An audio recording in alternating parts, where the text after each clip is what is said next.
Alhamdulillah, wa salatu wassalam ala rasulillah wa ala alihi wa sahbihi man wala. Notre sujet est toujours la bienfaisance, l'ihsan, dans le sens d'accomplir convenablement et à la perfection un devoir. Ici, la perfection est une tension vers la perfection. Essayer d'accomplir un acte, une action convenable, conforme, comme il se doit. Eh bien, cette notion, cette éthique s'applique également à la pratique du jeûne du mois de Ramadan. Car le musulman est invité à faire toujours les choses comme il se doit. Quand il entreprend une chose, quelle qu'elle soit, il doit avoir le souci de la perfection, qui est le contraire de la négligence. Il y a des gens, la plupart d'ailleurs, quand ils abordent une tâche, souvent on le fait avec une forme de paresse et de négligence. On pourrait dire vulgairement avec je m'en foutisme, avec un minimum d'effort. Non. Quand il s'agit d'un devoir radical et cardinal comme le jeûne du mois de Ramadan, cela convoque une mobilisation de l'être du musulman afin d'accomplir comme il se doit ce pilier de l'islam. Donc, l'ihsan, l'accomplissement, c'est d'abord un souci de l'ihsan. C'est d'abord l'intention, mobiliser la volonté, même s'il y a au cours de l'acte quelques imperfections. Mais le départ doit être sincère. Parce que c'est l'intention qui détermine la forme et la qualité de l'acte. Et donc, l'ihsan s'applique d'abord à un devoir. Pour notre cas de figure, le jeûne du mois de Ramadan, qui est un des piliers de l'islam. Et on a souligné qu'il y a plusieurs strates de la bienfaisance. Le premier niveau, c'est de faire un bien pour soi-même. On a le devoir de nous entretenir et d'accomplir notre propre bien-être spirituel, moral, matériel. L'être est un dépôt. Nous devons l'entretenir. On n'a pas le droit de faire de notre être n'importe quoi. Ne cherchez pas votre propre perte. Et donc toute la charia est venue justement pour éviter l'égarement et la lésion et le désavantage. Puisque la charia est résumée dans le paradigme de l'maslaha. Puisque Dieu n'ordonne pas l'absurde. Si Dieu nous demande de faire quelque chose, c'est qu'il y a une sagesse derrière. Et donc, tous les commandements d'Allah subhanahu wa ta'ala doivent être interprétés par la raison humaine dans le sens de réaliser un intérêt. Si on fait quelque chose de manière absurde, cela liquide même la sagesse de notre charia. Malheureusement, beaucoup de musulmans, ils pratiquent leur religion de manière mécanique, ce qui aboutit à rien du tout. Quand on fait la chose pour la chose, on perd le sens. La pratique devient une habitude, une culture, je dirais une pratique positive et sécularisée, coupée du sens. Et non. Donc, quand on accomplit quelque chose, c'est qu'il y a un maqasid, il y a une finalité. Et le jeûne, il est fait pour réduire les distances qui nous séparent d'Allah subhanahu wa ta'ala. Mon serviteur ne peut pas se rapprocher de moi davantage, si ce n'est qu'à travers les obligations que je lui ai prescrites. Et donc, la notice de ce cheminement a été définie par le Seigneur, le Créateur de l'âme humaine. C'est Dieu qui connaît le remède aux âmes. Parce que le jeûne, les prières, le pèlerinage, le culte et même la morale est au service de l'homme qui fait notre noblesse. Donc la charia est faite pour l'homme et non pas le contraire. Je dis souvent que la charia a été faite pour l'homme, mais l'homme a été créé pour adorer Dieu. Et la charia, c'est la voie qui mène vers Dieu. Mais le but, ce n'est pas le jeûne en tant que tel. Ce n'est pas la privation en tant que tel. C'est l'intention qui lui donne l'impact. Parce qu'on peut jeûner pour des raisons d'origine. L'impact ne sera pas les mêmes. C'est-à-dire l'impact spirituel est déterminé par l'intention. Le jeûne séculier n'impacte pas l'âme. Mais le jeûne spirituel avec l'intention de se rapprocher de Dieu crée de fait un effet spirituel.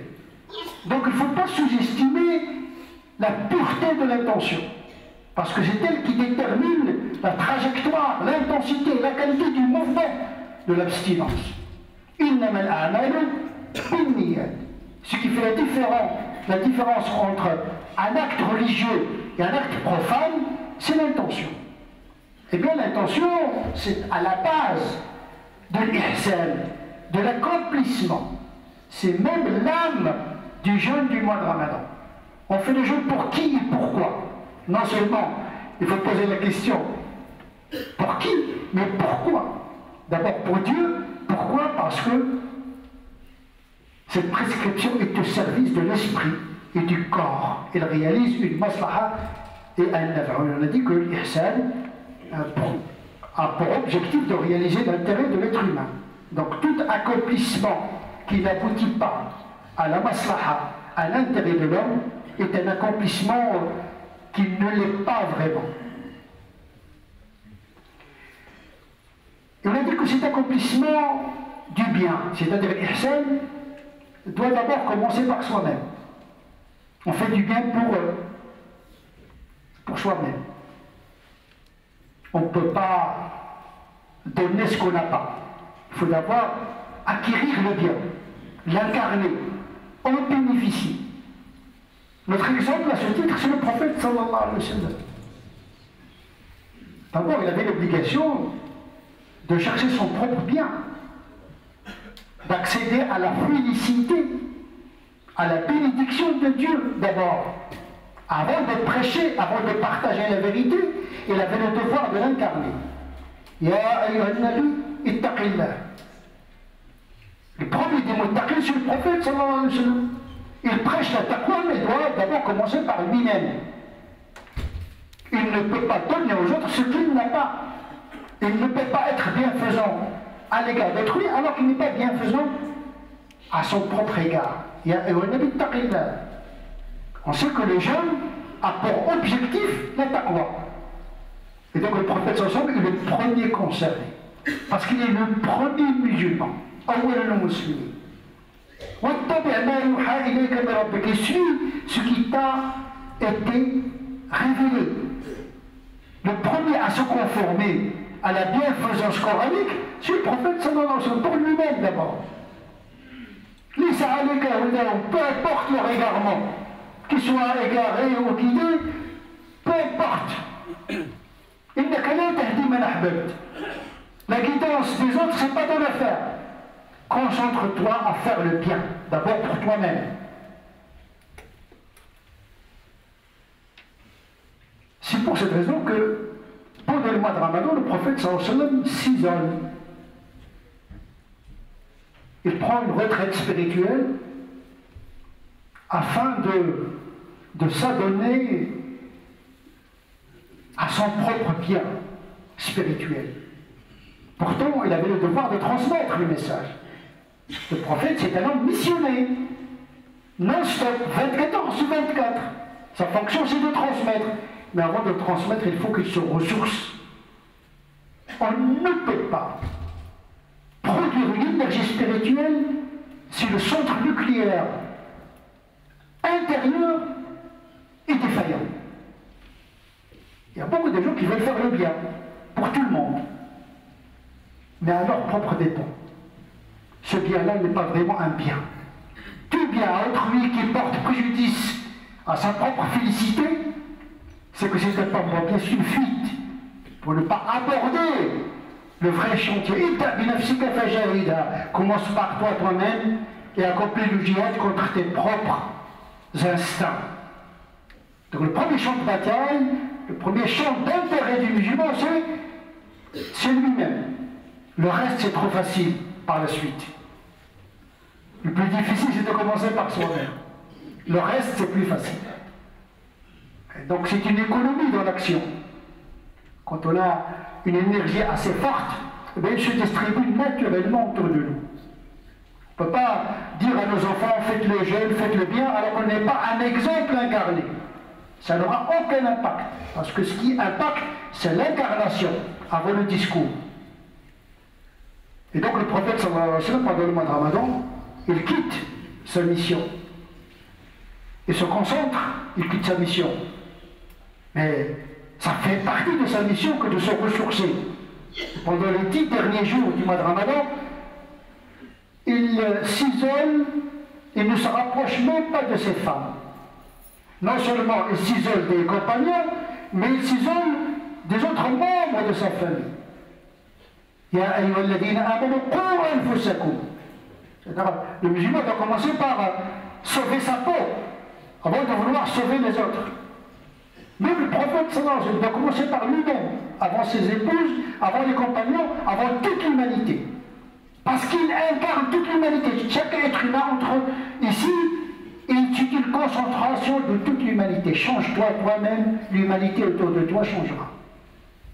C'est pourquoi cette concentration sur soi-même, il n'est pas véritablement égoïste. Il va produire par la suite une forme d'altruisme. Mais un altruisme spontané, un ihsan partagé, mais par la suite. Et donc le prophète sallallahu alayhi wa sallam nous a donné l'exemple que si on veut faire les biens, il faut commencer par soi-même. Eh bien, nous devons suivre l'exemple du prophète sallallahu alayhi wa sallam pendant le mois de Ramadan. Profiter au maximum de cette occasion pour se ressourcer moralement et spirituellement au maximum.